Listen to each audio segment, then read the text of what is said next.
रसूल अल्लाह ने 5 खूबसूरत हदीसें बताई। नंबर 1, तुम में से बेहतरीन शख्स वो है जो ना किसी को तकलीफ दे और ना किसी की तकलीफ का जरिया और सबब बने। नंबर 2, जो शख्स दिन में 10 मरतबा सूरतुल इखलास पढ़ेगा यानी कुल हु वल्लाहु अहद, ये पूरी सूरत पढ़ेगा, अल्लाह ताला जन्नत में उसके लिए महल बना देंगे।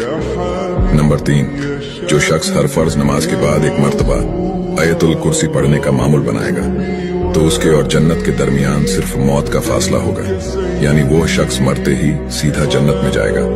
नंबर 5, जो शख्स घर से निकलते वक्त ये दुआ पढ़ेगा, बिस्मिल्लाहि तवक्कलतु अला अल्लाह ला हौला वला कुव्वता इल्ला बिल्लाह, तो अल्लाह ताला शैतान के शर से उसकी हिफाजत फरमा देता है और जिस काम को वो निकला अल्लाह ताला उसमें आसानी पैदा फरमा देता है।